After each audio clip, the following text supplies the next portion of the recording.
As a neurosurgeon, a very common life-threatening scenario that I see frequently on call is a spontaneous bleed into the brain where people develop a blood clot in the brain. And often what happens is, they can have the sudden onset of a headache, including, weakness or paralysis on one side of the body, trouble with their speech and talking. And so what I do is, once we get a CAT scan and confirm that there actually is a blood clot there, then you take the patient to surgery. And to show you, this is the side of a skull. This would be the front and this is the back. But what I do is after I expose the skull through the scalp and the muscle, I make a hole in the skull, typically in this area here and in this area here. And that's specific, obviously, to where the patient's blood clot is. And then we have a saw that connects the holes together to take off this bone flap, what we call bone flap, which is a piece of bone off the side of the skull that we take right off.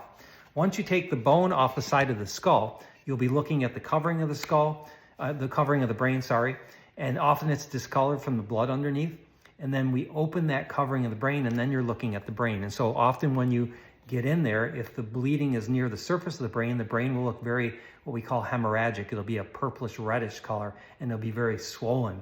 And so the next thing that you do, looking at the side of the brain here, this is the front and this is the back. What we do is I would cauterize the surface of the brain, just a very small part of it right over that blood clot, gradually go through that little opening in the brain, and usually you'll quickly enter that blood clot.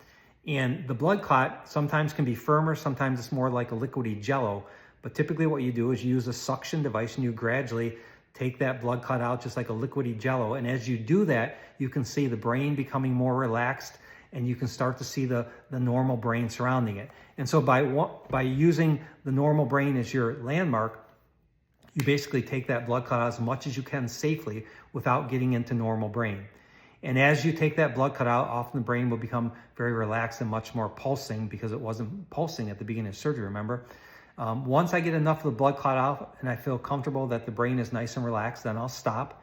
I take a few minutes to really look around the area where the blood clot was taken out to make sure there's no ongoing bleeding. And once I know the bleeding is stopped and it's nice and dry, then I will go ahead and close. And when I close, basically what I do is I'll sew the covering of the brain back together. I'll put plate and screws back on where the skull should go to put the skull back on. And then basically you sew the muscle together and you sew the scalp together. And so that's a very common procedure that we'll perform as neurosurgeons for people who have the sudden onset and bleeding in their brain to where it becomes life-threatening and they may die, and we end up doing surgery for life-saving measures.